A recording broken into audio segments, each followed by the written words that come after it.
Mark chapter 1. The beginning of the gospel about Jesus Christ, the Son of God. It is written in Isaiah the prophet, I will send my messenger ahead of you, who will prepare your way. A voice of one calling in the desert, prepare the way for the Lord, make straight paths for him. And so John came, baptizing in the desert region, and preaching a baptism of repentance for the forgiveness of sins. The whole Judean countryside and all the people of Jerusalem went out to him. Confessing their sins, they were baptized by him in the Jordan River. John wore clothing made of camel's hair, with a leather belt around his waist, and he ate locusts and wild honey. And this was his message: After me will come one more powerful than I, the thongs of whose sandals I am not worthy to stoop down and untie. I baptize you with water, but he will baptize you with the Holy Spirit. At that time Jesus came from Nazareth in Galilee, and was baptized by John in the Jordan. As Jesus was coming up out of the water, he saw heaven being torn open, and the Spirit descending on him like a dove. And a voice came from heaven, You are my Son, whom I love. With you I am well pleased. At once the Spirit sent him out into the desert, and he was in the desert 40 days, being tempted by Satan. He was with the wild animals, and angels attended him. After John was put in prison, Jesus went into Galilee, proclaiming the good news of God. The time has come, he said, the kingdom of God is near. Repent and believe the good news. As Jesus walked beside the Sea of Galilee, he saw Simon and his brother Andrew casting a net into the lake, for they were fishermen. Come, follow me, Jesus said, and I will make you fishers of men. At once they left their nets and followed him. When he had gone a little farther, he saw James, son of Zebedee, and his brother John in a boat, preparing their nets. Without delay he called them, and they left their father Zebedee in the boat with the hired men, and followed him. They went to Capernaum, and when the Sabbath came, Jesus went into the synagogue and began to teach. The people were amazed at his teaching, because he taught them as one who had authority, not as the teachers of the law. Just then a man in their synagogue, who was possessed by an evil spirit, cried out, What do you want with us, Jesus of Nazareth? Have you come to destroy us? I know who you are, the Holy One of God. Be quiet, said Jesus sternly. Come out of him. The evil spirit shook the man violently, and came out of him with a shriek. The people were all so amazed that they asked each other, What is this?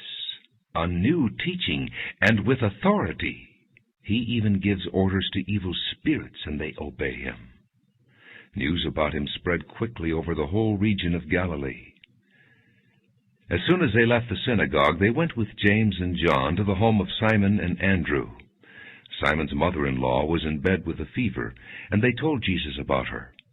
So he went to her, took her hand, and helped her up. The fever left her, and she began to wait on them.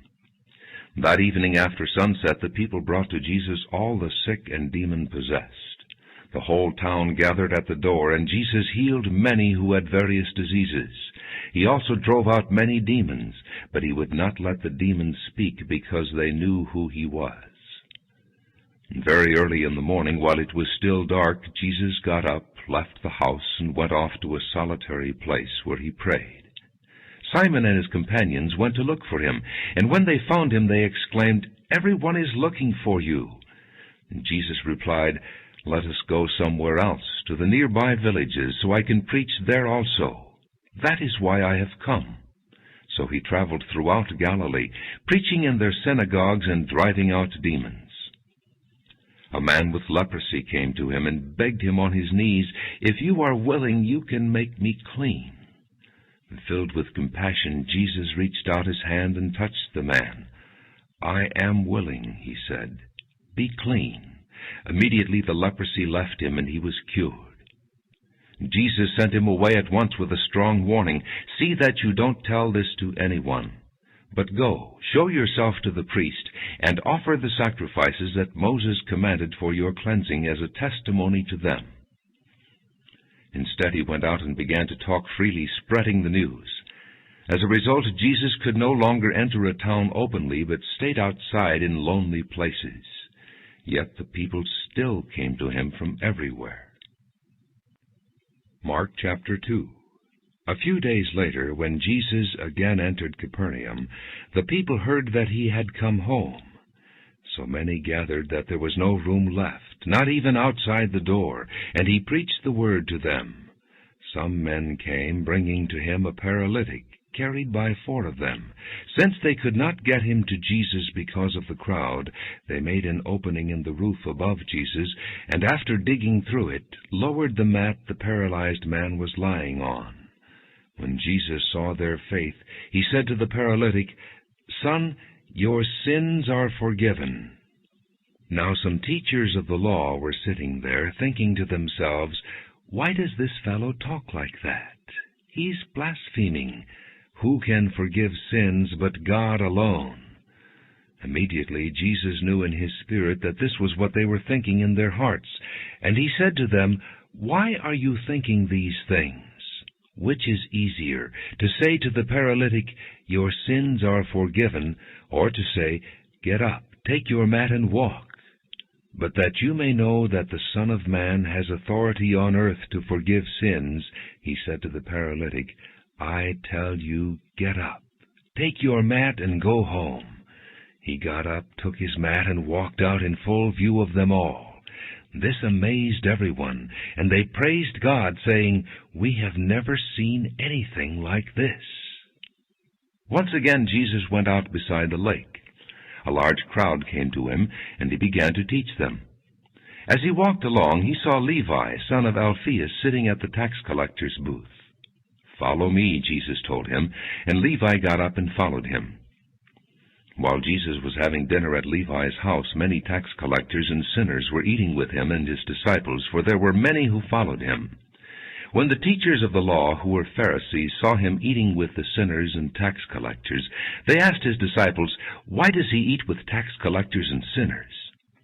On hearing this, Jesus said to them, "It is not the healthy who need a doctor, but the sick.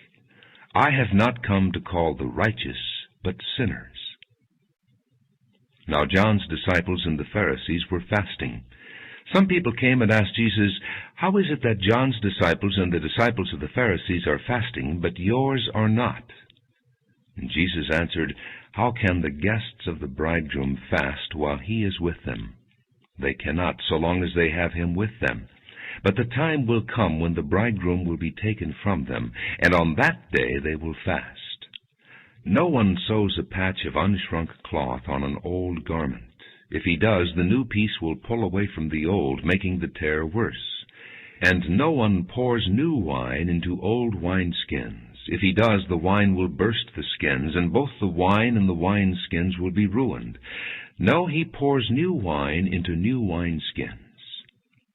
One Sabbath, Jesus was going through the grain fields, and as his disciples walked along, they began to pick some heads of grain. The Pharisees said to him, "Look, why are they doing what is unlawful on the Sabbath?" He answered, "Have you never read what David did when he and his companions were hungry and in need? In the days of Abiathar the high priest, he entered the house of God and ate the consecrated bread, which is lawful only for priests to eat. And he also gave some to his companions. Then he said to them, 'The Sabbath was made for man, not man for the Sabbath. So the Son of Man is Lord even of the Sabbath.'" Mark chapter 3. Another time he went into the synagogue, and a man with a shriveled hand was there. Some of them were looking for a reason to accuse Jesus, so they watched him closely to see if he would heal him on the Sabbath. Jesus said to the man with the shriveled hand, "Stand up in front of everyone." Then Jesus asked them, "Which is lawful on the Sabbath, to do good or to do evil, to save life or to kill?" But they remained silent. He looked around at them in anger, and deeply distressed at their stubborn hearts, said to the man, "Stretch out your hand." He stretched it out, and his hand was completely restored. Then the Pharisees went out and began to plot with the Herodians how they might kill Jesus. Jesus withdrew with his disciples to the lake, and a large crowd from Galilee followed. When they heard all he was doing, many people came to him from Judea, Jerusalem, Idumea, and the regions across the Jordan and around Tyre and Sidon. And because of the crowd, he told his disciples to have a small boat ready for him, to keep the people from crowding him. For he had healed many, so that those with diseases were pushing forward to touch him. Whenever the evil spirits saw him, they fell down before him and cried out, "You are the Son of God." But he gave them strict orders not to tell who he was. And Jesus went up on a mountainside and called to him those he wanted, and they came to him. He appointed 12, designating them apostles, that they might be with him, and that he might send them out to preach and to have authority to drive out demons. These are the 12 he appointed: Simon, to whom he gave the name Peter; James, son of Zebedee, and his brother John. To them he gave the name Boanerges, which means sons of thunder; Andrew, Philip, Bartholomew, Matthew, Thomas, James, son of Alphaeus, Thaddeus, Simon the Zealot, and Judas Iscariot, who betrayed him. Then Jesus entered a house, and again a crowd gathered, so that he and his disciples were not even able to eat. When his family heard about this, they went to take charge of him, for they said, "He is out of his mind." And the teachers of the law who came down from Jerusalem said, "He is possessed by Beelzebub. By the prince of demons he is driving out demons." So Jesus called them and spoke to them in parables. "How can Satan drive out Satan? If a kingdom is divided against itself, that kingdom cannot stand. If a house is divided against itself, that house cannot stand. And if Satan opposes himself and is divided, he cannot stand. His end has come. In fact, no one can enter a strong man's house and carry off his possessions unless he first ties up the strong man. Then he can rob his house. I tell you the truth, all the sins and blasphemies of men will be forgiven them, but whoever blasphemes against the Holy Spirit will never be forgiven. He is guilty of an eternal sin." He said this because they were saying he has an evil spirit. Then Jesus' mother and brothers arrived. Standing outside, they sent someone in to call him. A crowd was sitting around him, and they told him, "Your mother and brothers are outside looking for you." "Who are my mother and my brothers?" he asked. Then he looked at those seated in a circle around him and said, "Here are my mother and my brothers. Whoever does God's will is my brother and sister and mother." Mark chapter 4. Again Jesus began to teach by the lake. The crowd that gathered around him was so large that he got into a boat and sat in it out on the lake, while all the people were along the shore at the water's edge. He taught them many things by parables, and in his teaching said, "Listen, a farmer went out to sow his seed. As he was scattering the seed, some fell along the path, and the birds came and ate it up. Some fell on rocky places, where it did not have much soil. It sprang up quickly because the soil was shallow. But when the sun came up, the plants were scorched, and they withered because they had no root. Other seed fell among thorns, which grew up and choked the plants so that they did not bear grain. Still other seed fell on good soil. It came up, grew, and produced a crop, multiplying 30, 60, or even 100 times. Then Jesus said, 'He who has ears to hear, let him hear.' When he was alone, the 12 and the others around him asked him about the parables. He told them, 'The secret of the kingdom of God has been given to you, but to those on the outside everything is said in parables, so that they may be ever seeing but never perceiving, and ever hearing but never understanding. Otherwise they might turn and be forgiven.' Then Jesus said to them, 'Don't you understand this parable? How then will you understand any parable? The farmer sows the word. Some people are like seed along the path where the word is sown. As soon as they hear it, Satan comes and takes away the word that was sown in them. Others, like seed sown on rocky places, hear the word and at once receive it with joy. But since they have no root, they last only a short time. When trouble or persecution comes because of the word, they quickly fall away. Still others, like seed sown among thorns, hear the word, but the worries of this life, the deceitfulness of wealth, and the desires for other things come in and choke the word, making it unfruitful. Others, like seed sown on good soil, hear the word, accept it, and produce a crop, 30, 60, or even 100 times what was sown. He said to them, "Do you bring in a lamp to put it under a bowl or a bed? Instead, don't you put it on its stand? For whatever is hidden is meant to be disclosed, and whatever is concealed is meant to be brought out into the open. If anyone has ears to hear, let him hear." "Consider carefully what you hear," he continued. "With the measure you use, it will be measured to you, and even more. Whoever has will be given more. Whoever does not have, even what he has will be taken from him." He also said, "This is what the kingdom of God is like. A man scatters seed on the ground. Night and day, whether he sleeps or gets up, the seed sprouts and grows, though he does not know how. All by itself the soil produces grain, first the stalk, then the head, then the full kernel in the head. As soon as the grain is ripe, he puts the sickle to it, because the harvest has come." Again he said, "What shall we say the kingdom of God is like? Or what parable shall we use to describe it? It is like a mustard seed, which is the smallest seed you plant in the ground. Yet when planted, it grows and becomes the largest of all garden plants, with such big branches that the birds of the air can perch in its shade." With many similar parables, Jesus spoke the word to them as much as they could understand. He did not say anything to them without using a parable. But when he was alone with his own disciples, he explained everything. That day when evening came, he said to his disciples, "Let us go over to the other side." Leaving the crowd behind, they took him along just as he was in the boat. There were also other boats with him. A furious squall came up, and the waves broke over the boat so that it was nearly swamped. And Jesus was in the stern, sleeping on a cushion. The disciples woke him and said to him, "Teacher, don't you care if we drown?" He got up, rebuked the wind, and said to the waves, "Quiet, be still." Then the wind died down, and it was completely calm. He said to his disciples, "Why are you so afraid? Do you still have no faith?" And they were terrified and asked each other, "Who is this? Even the wind and the waves obey him." Mark chapter 5. They went across the lake to the region of the Gerasenes. When Jesus got out of the boat, a man with an evil spirit came from the tombs to meet him. This man lived in the tombs, and no one could bind him any more, not even with a chain.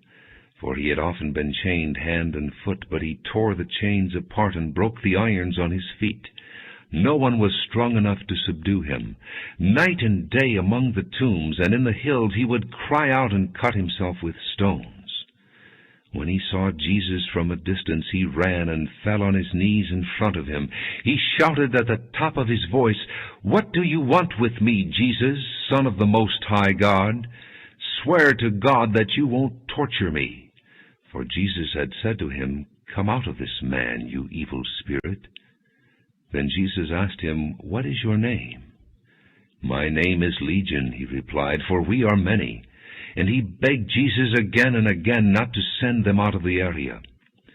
A large herd of pigs was feeding on the nearby hillside. The demons begged Jesus, "Send us among the pigs. Allow us to go into them." He gave them permission, and the evil spirits came out and went into the pigs. The herd, about 2,000 in number, rushed down the steep bank into the lake and were drowned. And those tending the pigs ran off and reported this in the town and countryside, and the people went out to see what had happened. When they came to Jesus, they saw the man who had been possessed by the legion of demons sitting there, dressed and in his right mind, and they were afraid. Those who had seen it told the people what had happened to the demon-possessed man, and told about the pigs as well. Then the people began to plead with Jesus to leave their region. As Jesus was getting into the boat, the man who had been demon-possessed begged to go with him.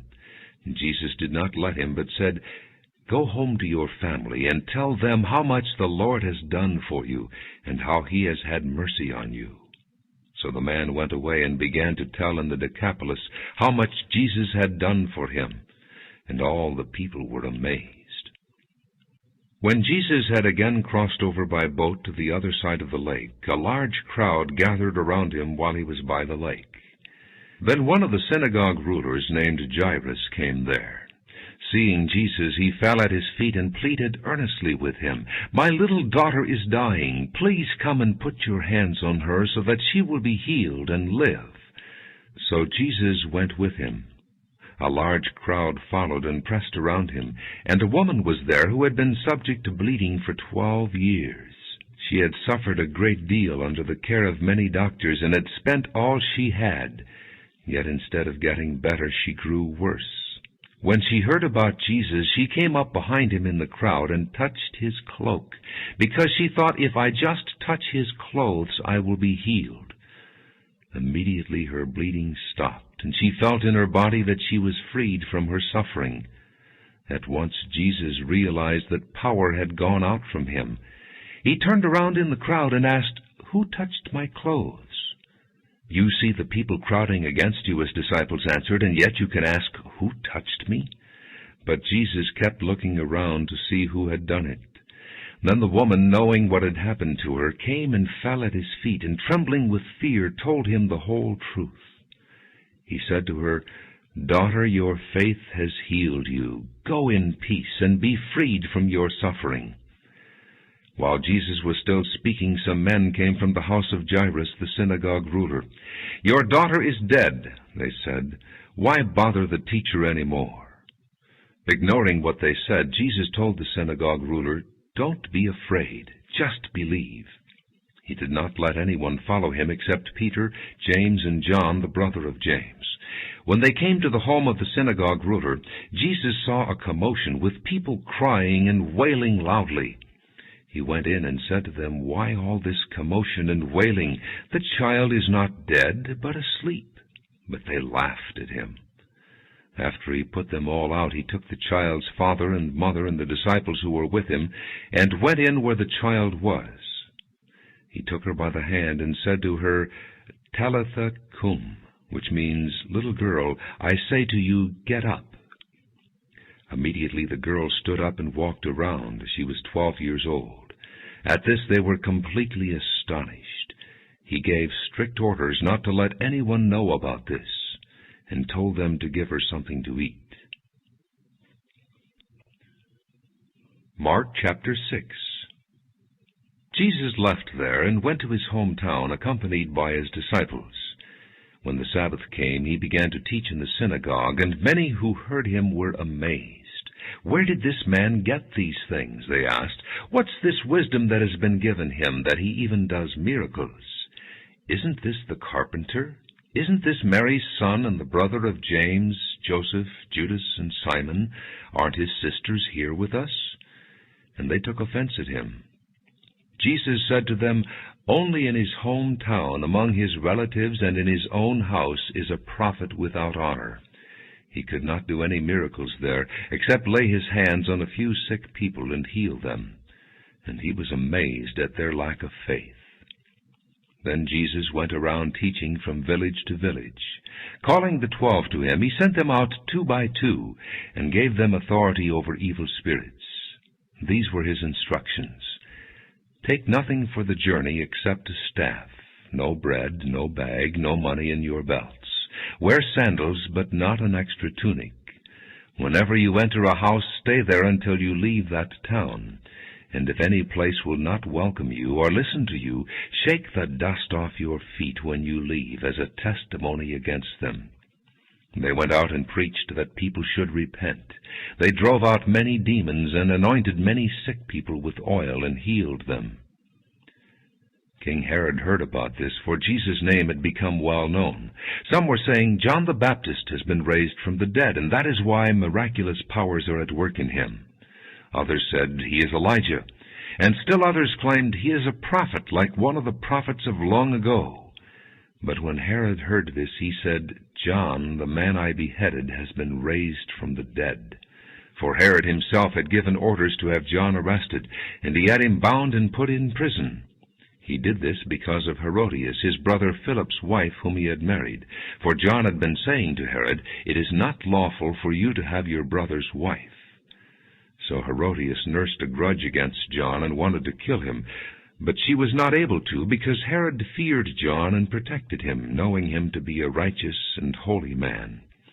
When Herod heard John, he was greatly puzzled, yet he liked to listen to him. And finally the opportune time came. On his birthday, Herod gave a banquet for his high officials and military commanders and the leading men of Galilee. When the daughter of Herodias came in and danced, she pleased Herod and his dinner guests. The king said to the girl, "Ask me for anything you want, and I'll give it to you." And he promised her with an oath, "Whatever you ask, I will give you, up to half my kingdom." She went out and said to her mother, "What shall I ask for?" "The head of John the Baptist," she answered. At once the girl hurried in to the king with a request. "I want you to give me right now the head of John the Baptist on a platter." The king was greatly distressed, but because of his oaths and his dinner guests, he did not want to refuse her. So he immediately sent an executioner with orders to bring John's head. The man went, beheaded John in the prison, and brought back his head on a platter. He presented it to the girl, and she gave it to her mother. On hearing of this, John's disciples came and took his body and laid it in a tomb. The apostles gathered around Jesus and reported to him all they had done and taught. Then, because so many people were coming and going that they did not even have a chance to eat, he said to them, "Come with me by yourselves to a quiet place and get some rest." So they went away by themselves in a boat to a solitary place. But many who saw them leaving recognized them and ran on foot from all the towns and got there ahead of them. When Jesus landed and saw a large crowd, he had compassion on them, because they were like sheep without a shepherd. So he began teaching them many things. By this time it was late in the day, so his disciples came to him. "This is a remote place," they said, "and it's already very late. Send the people away so they can go to the surrounding countryside and villages and buy themselves something to eat." But he answered, "You give them something to eat." They said to him, "That would take 8 months of a man's wages. Are we to go and spend that much on bread and give it to them to eat?" "How many loaves do you have?" he asked. "Go and see." And when they found out, they said, 5, and 2 fish. Then Jesus directed them to have all the people sit down in groups on the green grass. So they sat down in groups of hundreds and 50s. Taking the 5 loaves and the 2 fish, and looking up to heaven, he gave thanks and broke the loaves. Then he gave them to his disciples to set before the people. He also divided the 2 fish among them all. And they all ate and were satisfied. And the disciples picked up 12 basketfuls of broken pieces of bread and fish. The number of the men who had eaten was 5,000. Immediately Jesus made his disciples get into the boat and go on ahead of him to Bethsaida while he dismissed the crowd. After leaving them, he went up on a mountainside to pray. When evening came, the boat was in the middle of the lake, and he was alone on land. He saw the disciples straining at the oars because the wind was against them. About the 4th watch of the night he went out to them, walking on the lake. He was about to pass by them, but when they saw him walking on the lake, they thought he was a ghost. They cried out because they all saw him and were terrified. Immediately he spoke to them and said, "Take courage, it is I. Don't be afraid." Then he climbed into the boat with them, and the wind died down. They were completely amazed, for they had not understood about the loaves. Their hearts were hardened. When they had crossed over, they landed at Gennesaret and anchored there. As soon as they got out of the boat, people recognized Jesus. They ran throughout that whole region and carried the sick on mats to wherever they heard he was. And wherever he went, into villages, towns, or countryside, they placed the sick in the marketplaces. They begged him to let them touch even the edge of his cloak, and all who touched him were healed. Mark chapter 7. The Pharisees and some of the teachers of the law who had come from Jerusalem gathered around Jesus and saw some of his disciples eating food with hands that were unclean, that is, unwashed. The Pharisees and all the Jews do not eat unless they give their hands a ceremonial washing, holding to the tradition of the elders. When they come from the marketplace, they do not eat unless they wash. And they observe many other traditions, such as the washing of cups, pitchers, and kettles. So the Pharisees and teachers of the law asked Jesus, "Why don't your disciples live according to the tradition of the elders, instead of eating their food with unclean hands?" He replied, "Isaiah was right when he prophesied about you hypocrites. As it is written, 'These people honor me with their lips, but their hearts are far from me. They worship me in vain. Their teachings are but rules taught by men.' You have let go of the commands of God and are holding on to the traditions of men." And he said to them, "You have a fine way of setting aside the commands of God in order to observe your own traditions. For Moses said, 'Honor your father and your mother,' and anyone who curses his father or mother must be put to death.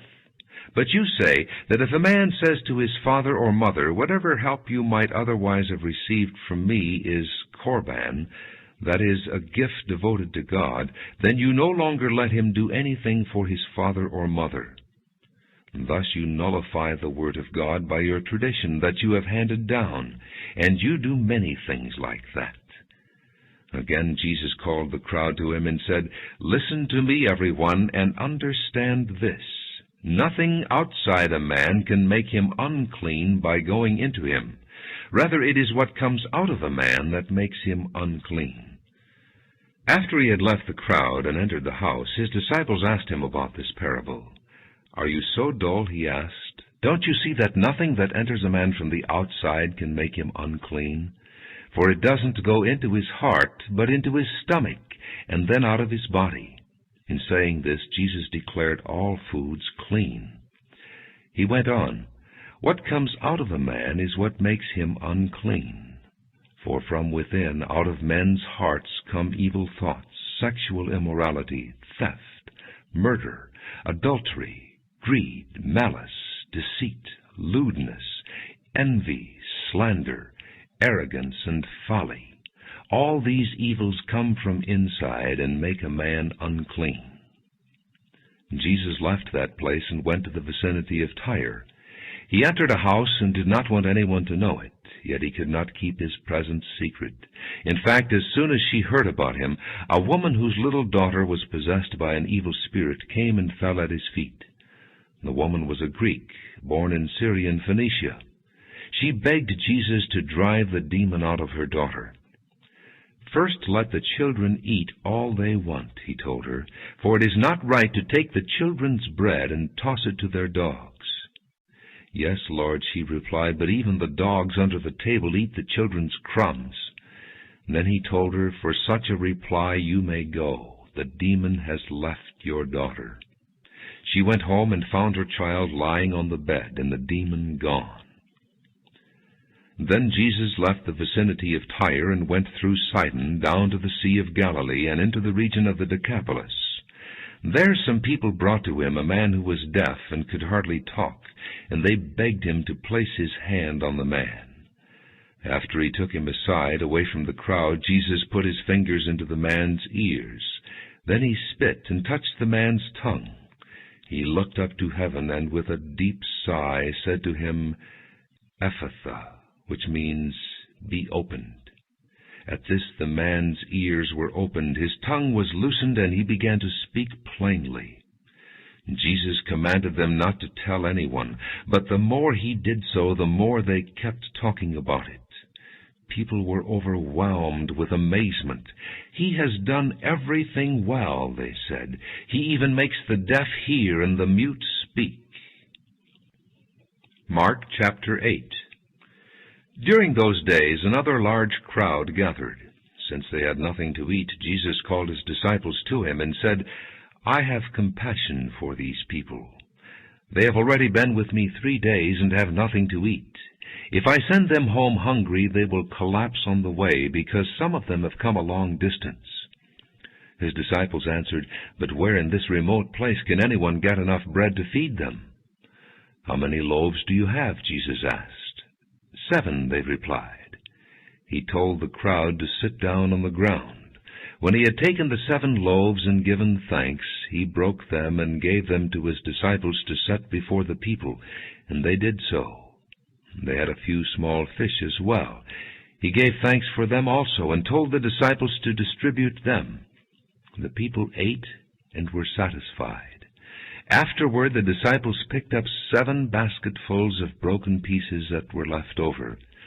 About 4,000 men were present, and having sent them away, he got into the boat with his disciples and went to the region of Dalmanutha. The Pharisees came and began to question Jesus.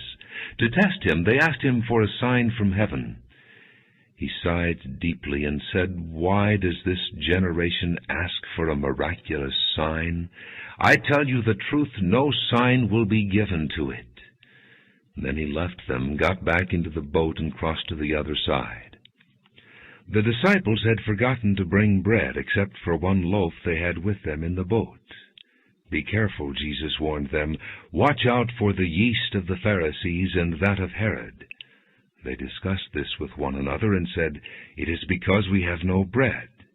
Aware of their discussion, Jesus asked them, "Why are you talking about having no bread? Do you still not see or understand? Are your hearts hardened? Do you have eyes but fail to see, and ears but fail to hear? And don't you remember, when I broke the 5 loaves for the 5,000, how many basketfuls of pieces did you pick up?" 12, they replied. "And when I broke the 7 loaves for the 4,000, how many basketfuls of pieces did you pick up?" They answered, 7. He said to them, "Do you still not understand?" And they came to Bethsaida, and some people brought a blind man and begged Jesus to touch him. He took the blind man by the hand and led him outside the village. When he had spit on the man's eyes and put his hands on him, Jesus asked, "Do you see anything?" He looked up and said, "I see people. They look like trees walking around." Once more Jesus put his hands on the man's eyes. Then his eyes were opened, his sight was restored, and he saw everything clearly. And Jesus sent him home, saying, "Don't go into the village." Jesus and his disciples went on to the villages around Caesarea Philippi. On the way he asked them, "Who do people say I am?" They replied, "Some say John the Baptist, others say Elijah, and still others one of the prophets." "But what about you?" he asked. "Who do you say I am?" Peter answered, "You are the Christ." And Jesus warned them not to tell anyone about him. He then began to teach them that the Son of Man must suffer many things and be rejected by the elders, chief priests, and teachers of the law, and that he must be killed and after 3 days rise again. He spoke plainly about this, and Peter took him aside and began to rebuke him. But when Jesus turned and looked at his disciples, he rebuked Peter. "Get behind me, Satan," he said. "You do not have in mind the things of God, but the things of men." Then he called the crowd to him along with his disciples and said, "If anyone would come after me, he must deny himself and take up his cross and follow me. For whoever wants to save his life will lose it, but whoever loses his life for me and for the gospel will save it. What good is it for a man to gain the whole world, yet forfeit his soul? Or what can a man give in exchange for his soul? If anyone is ashamed of me and my words in this adulterous and sinful generation, the Son of Man will be ashamed of him when he comes in his Father's glory with the holy angels." Continuing Mark chapter 9. And he said to them, "I tell you the truth, some who are standing here will not taste death before they see the kingdom of God come with power." After 6 days, Jesus took Peter, James, and John with him and led them up a high mountain where they were all alone. And there he was transfigured before them. His clothes became dazzling white, whiter than anyone in the world could bleach them. And there appeared before them Elijah and Moses, who were talking with Jesus. Peter said to Jesus, "Rabbi, it is good for us to be here. Let us put up 3 shelters, one for you, one for Moses, and one for Elijah." He did not know what to say. They were so frightened. Then a cloud appeared and enveloped them, and a voice came from the cloud, "This is my Son, whom I love. Listen to him." Suddenly, when they looked around, they no longer saw anyone with them except Jesus. As they were coming down the mountain, Jesus gave them orders not to tell anyone what they had seen until the Son of Man had risen from the dead. They kept the matter to themselves, discussing what rising from the dead meant. And they asked him, "Why do the teachers of the law say that Elijah must come first?" Jesus replied, "To be sure, Elijah does come first, and restores all things. Why then is it written that the Son of Man must suffer much and be rejected? But I tell you, Elijah has come, and they have done to him everything they wished, just as it is written about him." When they came to the other disciples, they saw a large crowd around them, and the teachers of the law arguing with them. As soon as all the people saw Jesus, they were overwhelmed with wonder and ran to greet him. "What are you arguing with them about?" he asked. A man in the crowd answered, "Teacher, I brought you my son, who is possessed by a spirit that has robbed him of speech. Whenever it seizes him, it throws him to the ground. He foams at the mouth, gnashes his teeth, and becomes rigid. I asked your disciples to drive out the spirit, but they could not." "O unbelieving generation," Jesus replied, "how long shall I stay with you? How long shall I put up with you? Bring the boy to me." So they brought him. When the spirit saw Jesus, it immediately threw the boy into a convulsion. He fell to the ground and rolled around, foaming at the mouth. Jesus asked the boy's father, "How long has he been like this?" "From childhood," he answered. "It has often thrown him into fire or water to kill him. But if you can do anything, take pity on us and help us." "If you can," said Jesus, "everything is possible for him who believes." Immediately the boy's father exclaimed, "I do believe. Help me overcome my unbelief." When Jesus saw that a crowd was running to the scene, he rebuked the evil spirit. "You deaf and mute spirit," he said, "I command you, come out of him and never enter him again." The spirit shrieked, convulsed him violently, and came out. The boy looked so much like a corpse that many said, "He's dead." But Jesus took him by the hand and lifted him to his feet, and he stood up. After Jesus had gone indoors, his disciples asked him privately, "Why couldn't we drive it out?" He replied, "This kind can come out only by prayer." They left that place and passed through Galilee. Jesus did not want anyone to know where they were, because he was teaching his disciples. He said to them, "The Son of Man is going to be betrayed into the hands of men. They will kill him, and after 3 days he will rise." But they did not understand what he meant and were afraid to ask him about it. They came to Capernaum. When he was in the house, he asked them, "What were you arguing about on the road?" But they kept quiet, because on the way they had argued about who was the greatest. Sitting down, Jesus called the 12 and said, "If anyone wants to be first, he must be the very last and the servant of all." He took a little child and had him stand among them. Taking him in his arms, he said to them, "Whoever welcomes one of these little children in my name welcomes me, and whoever welcomes me does not welcome me, but the one who sent me." "Teacher," said John, "we saw a man driving out demons in your name, and we told him to stop, because he was not one of us." "Do not stop him," Jesus said.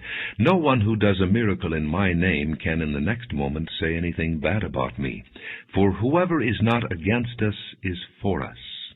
I tell you the truth, anyone who gives you a cup of water in my name because you belong to Christ will certainly not lose his reward. And if anyone causes one of these little ones who believe in me to sin, it would be better for him to be thrown into the sea with a large millstone tied around his neck. If your hand causes you to sin, cut it off. It is better for you to enter life maimed than with 2 hands to go into hell, where the fire never goes out. And if your foot causes you to sin, cut it off. It is better for you to enter life crippled than to have 2 feet and be thrown into hell. And if your eye causes you to sin, pluck it out. It is better for you to enter the kingdom of God with 1 eye than to have 2 eyes and be thrown into hell, where their worm does not die and the fire is not quenched. Everyone will be salted with fire. Salt is good, but if it loses its saltiness, how can you make it salty again? Have salt in yourselves and be at peace with each other. Mark chapter 10. Jesus then left that place and went into the region of Judea and across the Jordan. Again crowds of people came to him, and as was his custom, he taught them.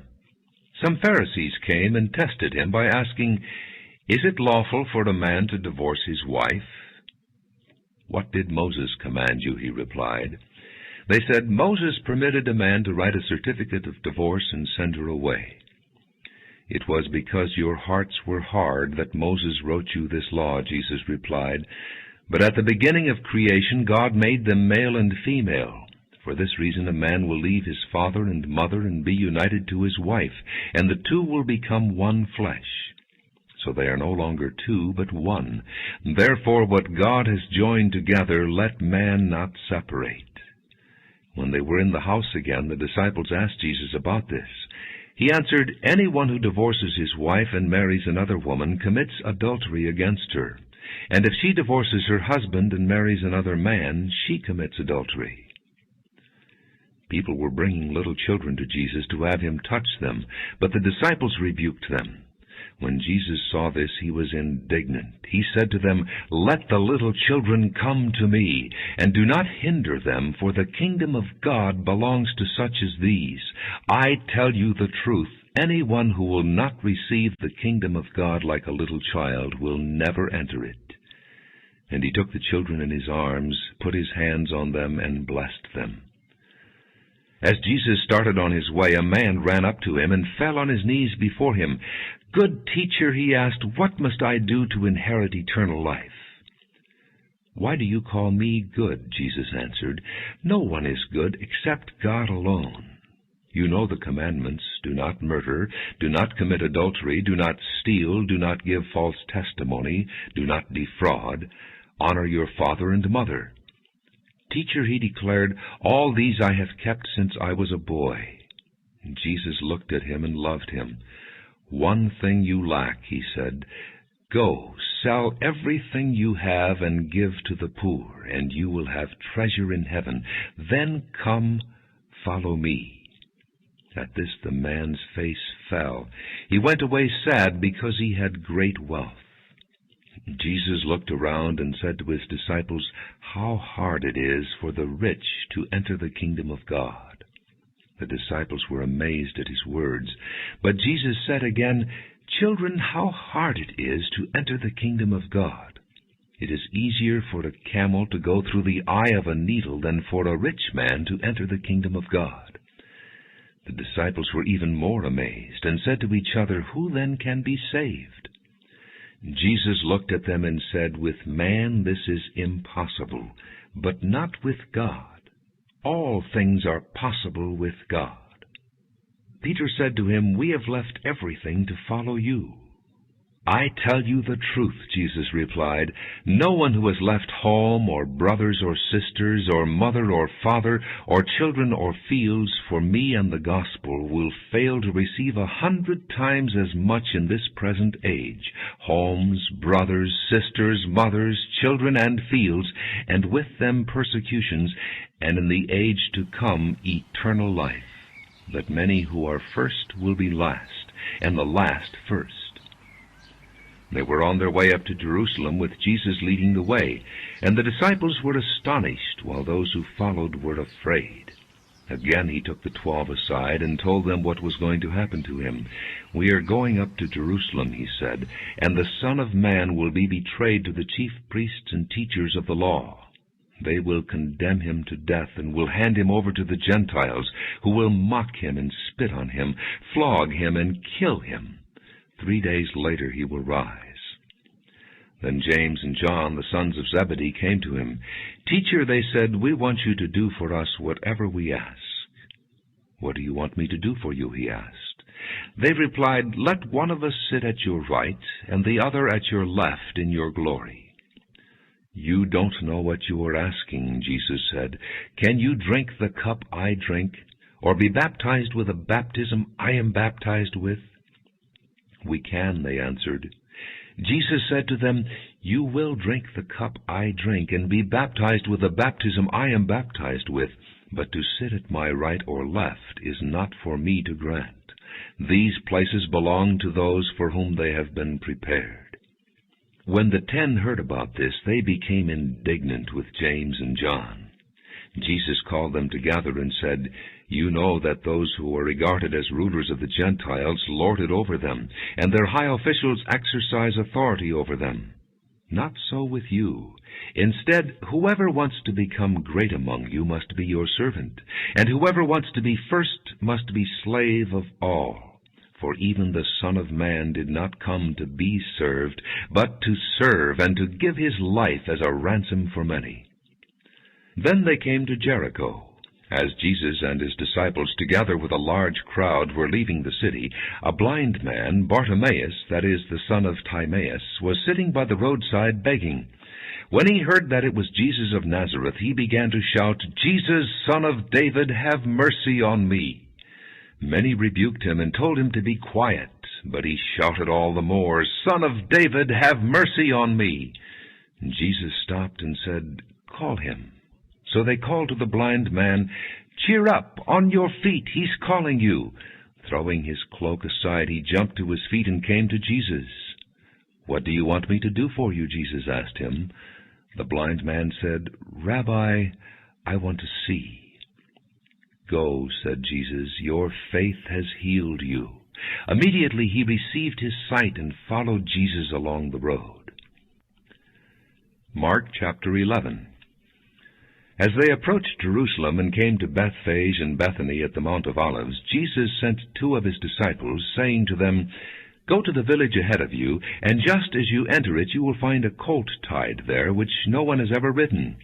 Untie it and bring it here. If anyone asks you, 'Why are you doing this?' tell him, 'The Lord needs it and will send it back here shortly.'" And they went and found a colt outside in the street, tied at a doorway. As they untied it, some people standing there asked, "What are you doing, untying that colt?" And they answered as Jesus had told them to, and the people let them go. When they brought the colt to Jesus and threw their cloaks over it, he sat on it. Many people spread their cloaks on the road, while others spread branches they had cut in the fields. Those who went ahead and those who followed shouted, "Hosanna! Blessed is he who comes in the name of the Lord. Blessed is the coming kingdom of our father David. Hosanna in the highest." Jesus entered Jerusalem and went to the temple. He looked around at everything, but since it was already late, he went out to Bethany with the 12. The next day as they were leaving Bethany, Jesus was hungry. Seeing in the distance a fig tree in leaf, he went to find out if it had any fruit. When he reached it, he found nothing but leaves, because it was not the season for figs. Then he said to the tree, "May no one ever eat fruit from you again." And his disciples heard him say it. On reaching Jerusalem, Jesus entered the temple area and began driving out those who were buying and selling there. He overturned the tables of the money changers and the benches of those selling doves, and would not allow anyone to carry merchandise through the temple courts. And as he taught them, he said, "Is it not written, 'My house will be called a house of prayer for all nations'? But you have made it a den of robbers." The chief priests and the teachers of the law heard this and began looking for a way to kill him, for they feared him, because the whole crowd was amazed at his teaching. When evening came, they went out of the city. In the morning, as they went along, they saw the fig tree withered from the roots. Peter remembered and said to Jesus, "Rabbi, look, the fig tree you cursed has withered." "Have faith in God," Jesus answered. "I tell you the truth. If anyone says to this mountain, 'Go throw yourself into the sea,' and does not doubt in his heart, but believes that what he says will happen, it will be done for him. Therefore I tell you, whatever you ask for in prayer, believe that you have received it, and it will be yours. And when you stand praying, if you hold anything against anyone, forgive him, so that your Father in heaven may forgive you your sins." They arrived again in Jerusalem, and while Jesus was walking in the temple courts, the chief priests, the teachers of the law, and the elders came to him. "By what authority are you doing these things?" they asked. "And who gave you authority to do this?" Jesus replied, "I will ask you one question. Answer me, and I will tell you by what authority I am doing these things. John's baptism, was it from heaven or from men? Tell me." They discussed it among themselves and said, "If we say from heaven," he will ask, "then why didn't you believe him? But if we say from men," they feared the people, for everyone held that John was really a prophet. So they answered Jesus, "We don't know." Jesus said, "Neither will I tell you by what authority I am doing these things." Mark chapter 12. He then began to speak to them in parables. "A man planted a vineyard. He put a wall around it, dug a pit for the winepress, and built a watchtower. Then he rented the vineyard to some farmers and went away on a journey. At harvest time he sent a servant to the tenants to collect from them some of the fruit of the vineyard. But they seized him, beat him, and sent him away empty-handed. Then he sent another servant to them. They struck this man on the head and treated him shamefully. He sent still another, and that one they killed. He sent many others. Some of them they beat, others they killed. He had one left to send, a son whom he loved. He sent him last of all, saying, 'They will respect my son.'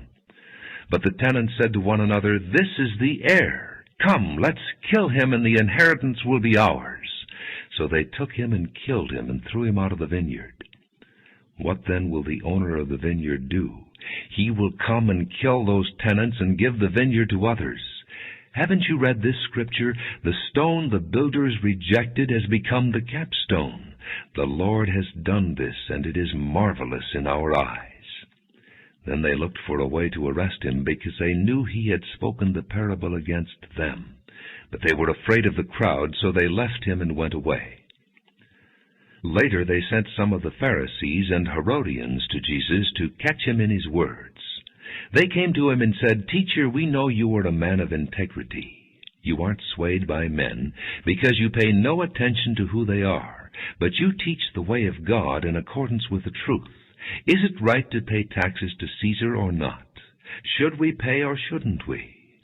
But Jesus knew their hypocrisy. "Why are you trying to trap me?" he asked. "Bring me a denarius and let me look at it." They brought the coin, and he asked them, "Whose portrait is this, and whose inscription?" "Caesar's," they replied. Then Jesus said to them, "Give to Caesar what is Caesar's, and to God what is God's." And they were amazed at him. Then the Sadducees, who say there is no resurrection, came to him with a question. "Teacher," they said, "Moses wrote for us that if a man's brother dies and leaves a wife but no children, the man must marry the widow and have children for his brother. Now there were 7 brothers. The first one married and died without leaving any children. The second one married the widow, but he also died, leaving no child. It was the same with the third. In fact, none of the 7 left any children. Last of all, the woman died too. At the resurrection, whose wife will she be, since the 7 were married to her?" And Jesus replied, "Are you not in error because you do not know the Scriptures or the power of God? When the dead rise, they will neither marry nor be given in marriage. They will be like the angels in heaven. Now, about the dead rising, have you not read in the book of Moses, in the account of the bush, how God said to him, 'I am the God of Abraham, the God of Isaac, and the God of Jacob'? He is not the God of the dead, but of the living. You are badly mistaken." One of the teachers of the law came and heard them debating. Noticing that Jesus had given them a good answer, he asked him, Of all the commandments, which is the most important? The most important one, answered Jesus, is this: Hear, O Israel, the Lord our God, the Lord is one. Love the Lord your God with all your heart, and with all your soul, and with all your mind, and with all your strength. The second is this: Love your neighbor as yourself. There is no commandment greater than these. Well said, teacher, the man replied. You are right in saying that God is one, and there is no other but Him. To love Him with all your heart, with all your understanding, and with all your strength, and to love your neighbor as yourself is more important than all burnt offerings and sacrifices. When Jesus saw that he had answered wisely, he said to him, You are not far from the kingdom of God. And from then on, no one dared ask him any more questions. While Jesus was teaching in the temple courts, he asked, How is it that the teachers of the law say that the Christ is the son of David? David himself, speaking by the Holy Spirit, declared, The Lord said to my Lord, Sit at my right hand until I put your enemies under your feet. David himself calls him Lord. How then can he be his son? The large crowd listened to him with delight. As he taught, Jesus said, Watch out for the teachers of the law. They like to walk around in flowing robes and be greeted in the marketplaces and have the most important seats in the synagogues and the places of honor at banquets. They devour widows' houses and for a show make lengthy prayers. Such men will be punished most severely. And Jesus sat down opposite the place where the offerings were put and watched the crowd putting their money into the temple treasury. Many rich people threw in large amounts, but a poor widow came and put in 2 very small copper coins, worth only a fraction of a penny. Calling his disciples to him, Jesus said, I tell you the truth, this poor widow has put more into the treasury than all the others. They all gave out of their wealth, but she out of her poverty put in everything, all she had to live on. Mark chapter 13. As he was leaving the temple, one of his disciples said to him, Look, teacher, what massive stones, what magnificent buildings! Do you see all these great buildings? Replied Jesus. Not one stone here will be left on another. Every one will be thrown down. As Jesus was sitting on the Mount of Olives opposite the temple, Peter, James, John, and Andrew asked him privately, Tell us, when will these things happen? And what will be the sign that they are all about to be fulfilled? Jesus said to them, Watch out that no one deceives you. Many will come in my name, claiming, I am he, and will deceive many. When you hear of wars and rumors of wars, do not be alarmed. Such things must happen, but the end is still to come. Nation will rise against nation, and kingdom against kingdom. There will be earthquakes in various places, and famines. These are the beginning of birth pains. You must be on your guard. You will be handed over to the local councils and flogged in the synagogues. On account of me you will stand before governors and kings as witnesses to them. And the gospel must first be preached to all nations. Whenever you are arrested and brought to trial, do not worry beforehand about what to say. Just say whatever is given you at the time, for it is not you speaking, but the Holy Spirit. Brother will betray brother to death, and a father his child. Children will rebel against their parents and have them put to death. All men will hate you because of me, but he who stands firm to the end will be saved. When you see the abomination that causes desolation standing where it does not belong, let the reader understand. Then let those who are in Judea flee to the mountains. Let no one on the roof of his house go down, or enter the house to take anything out. Let no one in the field go back to get his cloak. How dreadful it will be in those days for pregnant women and nursing mothers. Pray that this will not take place in winter, because those will be days of distress unequaled from the beginning when God created the world until now, and never to be equaled again. If the Lord had not cut short those days, no one would survive. But for the sake of the elect whom he has chosen, he has shortened them. At that time, if anyone says to you, 'Look, here is the Christ,' or 'Look, there he is,' do not believe it. For false Christs and false prophets will appear and perform signs and miracles to deceive the elect, if that were possible. So be on your guard. I have told you everything ahead of time. But in those days following that distress, the sun will be darkened, and the moon will not give its light. The stars will fall from the sky, and the heavenly bodies will be shaken. At that time men will see the Son of Man coming in clouds with great power and glory. And he will send his angels and gather his elect from the four winds, from the ends of the earth to the ends of the heavens. Now learn this lesson from the fig tree. As soon as its twigs get tender and its leaves come out, you know that summer is near. Even so, when you see these things happening, you know that it is near, right at the door. I tell you the truth, this generation will certainly not pass away until all these things have happened. Heaven and earth will pass away, but my words will never pass away. No one knows about that day or hour, not even the angels in heaven, nor the Son, but only the Father. Be on guard. Be alert. You do not know when that time will come. It's like a man going away. He leaves his house and puts his servants in charge, each with his assigned task, and tells the one at the door to keep watch. Therefore keep watch, because you do not know when the owner of the house will come back, whether in the evening, or at midnight, or when the rooster crows, or at dawn. If he comes suddenly, do not let him find you sleeping. What I say to you, I say to everyone, watch. Mark chapter 14. Now the Passover and the Feast of Unleavened Bread were only 2 days away, and the chief priests and the teachers of the law were looking for some sly way to arrest Jesus and kill him. But not during the feast, they said, or the people may riot. While he was in Bethany, reclining at the table in the home of a man known as Simon the leper, a woman came with an alabaster jar of very expensive perfume made of pure nard. She broke the jar and poured the perfume on his head. Some of those present were saying indignantly to one another, "Why this waste of perfume? It could have been sold for more than a year's wages and the money given to the poor."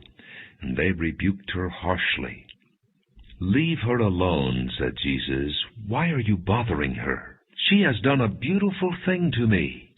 The poor you will always have with you, and you can help them any time you want, but you will not always have me. She did what she could. She poured perfume on my body beforehand to prepare for my burial. I tell you the truth, wherever the gospel is preached throughout the world, what she has done will also be told in memory of her." Then Judas Iscariot, one of the 12, went to the chief priests to betray Jesus to them.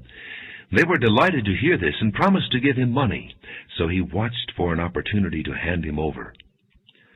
On the first day of the Feast of Unleavened Bread, when it was customary to sacrifice the Passover lamb, Jesus' disciples asked him, "Where do you want us to go and make preparations for you to eat the Passover?" So he sent 2 of his disciples, telling them, "Go into the city, and a man carrying a jar of water will meet you. Follow him. Say to the owner of the house he enters, 'The teacher asks, where is my guest room, where I may eat the Passover with my disciples?' He will show you a large upper room, furnished and ready. Make preparations for us there." The disciples left, went into the city, and found things just as Jesus had told them. So they prepared the Passover. When evening came, Jesus arrived with the 12. While they were reclining at the table eating, he said, "I tell you the truth, one of you will betray me, one who is eating with me." They were saddened, and one by one they said to him, "Surely not I?"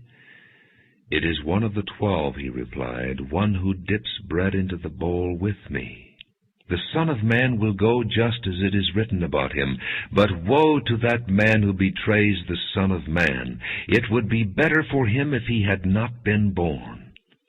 While they were eating, Jesus took bread, gave thanks, and broke it, and gave it to his disciples, saying, "Take it.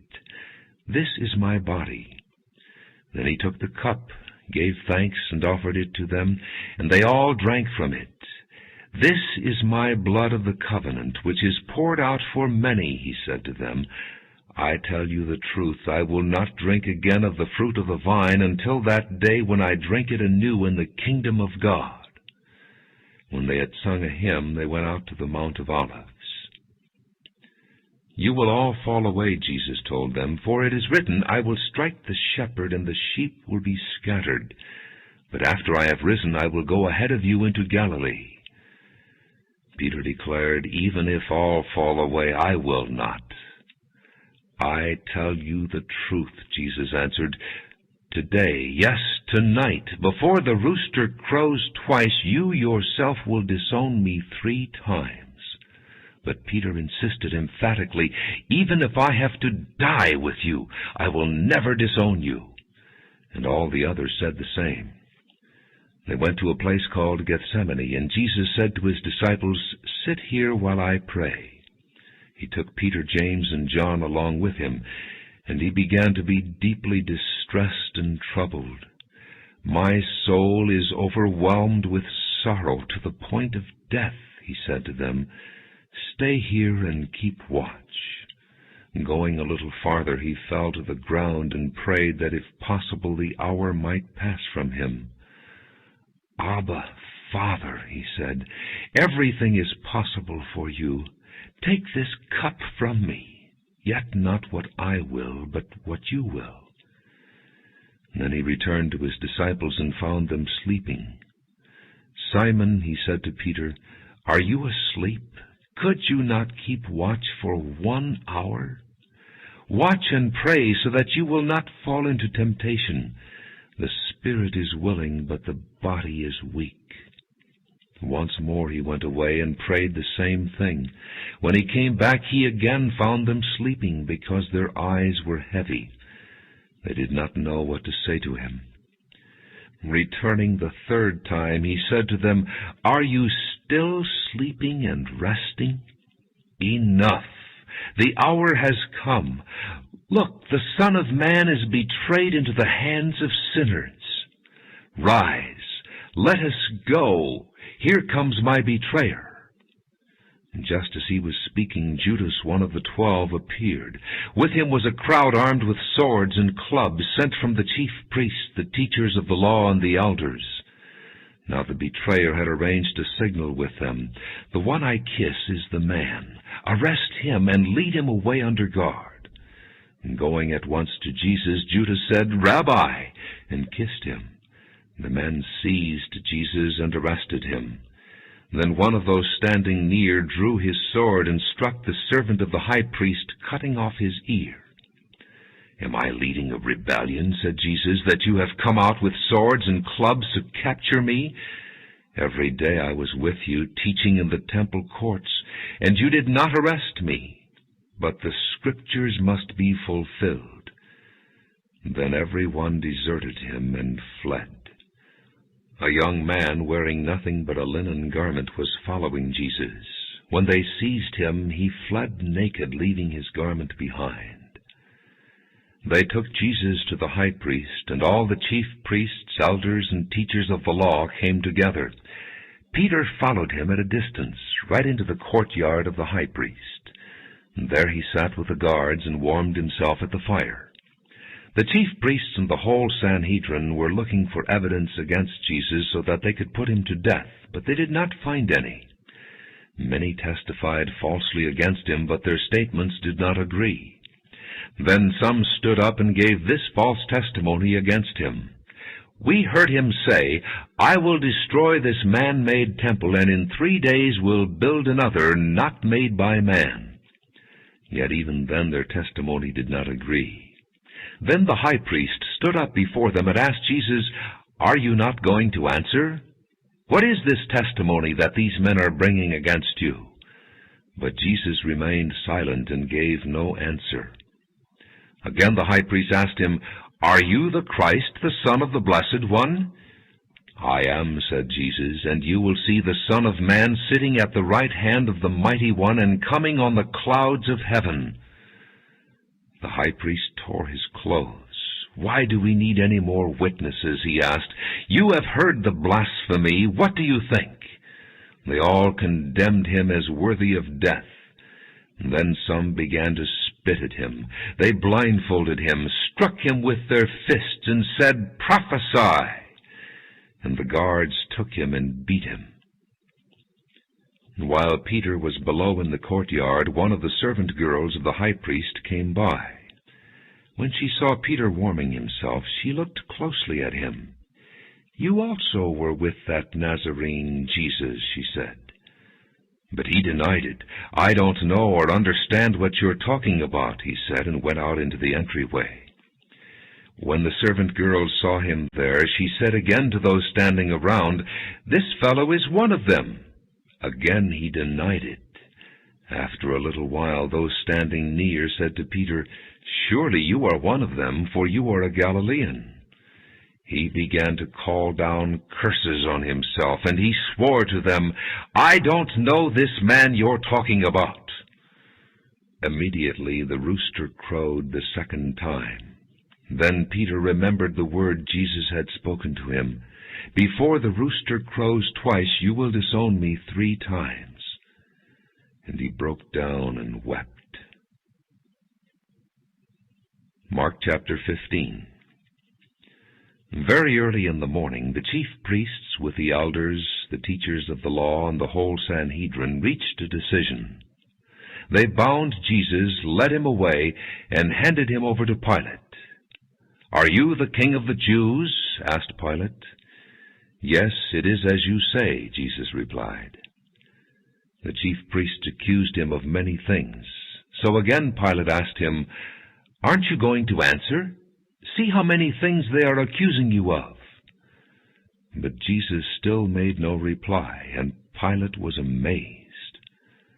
Now it was the custom at the feast to release a prisoner whom the people requested. A man called Barabbas was in prison with the insurrectionists who had committed murder in the uprising.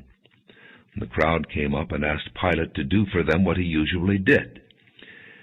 "Do you want me to release to you the king of the Jews?" asked Pilate, knowing it was out of envy that the chief priests had handed Jesus over to him. But the chief priests stirred up the crowd to have Pilate release Barabbas instead. "What shall I do then with the one you call the king of the Jews?" Pilate asked them. "Crucify him," they shouted. "Why? What crime has he committed?" asked Pilate. But they shouted all the louder, "Crucify him!" Wanting to satisfy the crowd, Pilate released Barabbas to them. He had Jesus flogged and handed him over to be crucified. The soldiers led Jesus away into the palace, that is, the praetorium, and called together the whole company of soldiers. They put a purple robe on him, then twisted together a crown of thorns and set it on him. And they began to call out to him, "Hail, King of the Jews!" Again and again they struck him on the head with a staff and spit on him. Falling on their knees, they paid homage to him, and when they had mocked him, they took off the purple robe and put his own clothes on him. Then they led him out to crucify him. A certain man from Cyrene, Simon, the father of Alexander and Rufus, was passing by on his way in from the country, and they forced him to carry the cross. They brought Jesus to the place called Golgotha, which means the place of the skull. Then they offered him wine mixed with myrrh, but he did not take it. And they crucified him. Dividing up his clothes, they cast lots to see what each would get. It was the 3rd hour when they crucified him. The written notice of the charge against him read, "The King of the Jews." They crucified 2 robbers with him, one on his right and one on his left. Those who passed by hurled insults at him, shaking their heads and saying, "So, you who are going to destroy the temple and build it in 3 days, come down from the cross and save yourself." In the same way the chief priests and the teachers of the law mocked him among themselves. "He saved others," they said, "but he can't save himself. Let this Christ, this King of Israel, come down now from the cross, that we may see and believe." And those crucified with him also heaped insults on him. At the 6th hour darkness came over the whole land until the 9th hour. And at the 9th hour Jesus cried out in a loud voice, "Eloi, Eloi, lama sabachthani," which means, my God, why have you forsaken me?" When some of those standing near heard this, they said, "Listen, he's calling Elijah." One man ran, filled a sponge with wine vinegar, put it on a stick, and offered it to Jesus to drink. "Now leave him alone. Let's see if Elijah comes to take him down," he said. With a loud cry, Jesus breathed his last. The curtain of the temple was torn in two from top to bottom. And when the centurion who stood there in front of Jesus heard his cry and saw how he died, he said, "Surely this man was the Son of God." Some women were watching from a distance. Among them were Mary Magdalene, Mary the mother of James the younger and of Joses, and Salome. In Galilee these women had followed him and cared for his needs. Many other women who had come up with him to Jerusalem were also there. It was Preparation Day, that is, the day before the Sabbath. So as evening approached, Joseph of Arimathea, a prominent member of the council, who was himself waiting for the kingdom of God, went boldly to Pilate and asked for Jesus' body. Pilate was surprised to hear that he was already dead. Summoning the centurion, he asked him if Jesus had already died. When he learned from the centurion that it was so, he gave the body to Joseph. So Joseph brought some linen cloth, took down the body, wrapped it in the linen, and placed it in a tomb cut out of rock. Then he rolled a stone against the entrance of the tomb. Mary Magdalene and Mary, the mother of Joses, saw where he was laid. Mark chapter 16. When the Sabbath was over, Mary Magdalene, Mary the mother of James, and Salome bought spices so that they might go to anoint Jesus' body. Very early on the first day of the week, just after sunrise, they were on their way to the tomb, and they asked each other, "Who will roll the stone away from the entrance of the tomb?" But when they looked up, they saw that the stone, which was very large, had been rolled away. As they entered the tomb, they saw a young man dressed in a white robe sitting on the right side, and they were alarmed. "Don't be alarmed," he said. "You are looking for Jesus the Nazarene, who was crucified. He has risen. He is not here. See the place where they laid him? But go, tell his disciples and Peter, he is going ahead of you into Galilee. There you will see him just as he told you."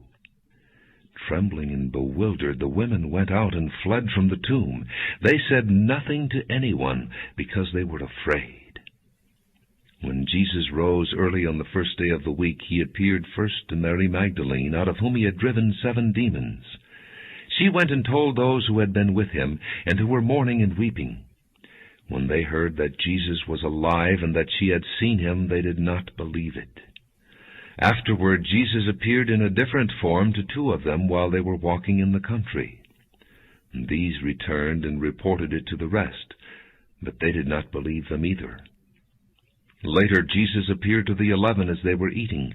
He rebuked them for their lack of faith and their stubborn refusal to believe those who had seen him after he had risen. He said to them, "Go into all the world and preach the good news to all creation. Whoever believes and is baptized will be saved, but whoever does not believe will be condemned. And these signs will accompany those who believe. In my name they will drive out demons. They will speak in new tongues. They will pick up snakes with their hands. And when they drink deadly poison, it will not hurt them at all. They will place their hands on sick people, and they will get well." After the Lord Jesus had spoken to them, he was taken up into heaven, and he sat at the right hand of God. Then the disciples went out and preached everywhere, and the Lord worked with them and confirmed his word by the signs that accompanied it.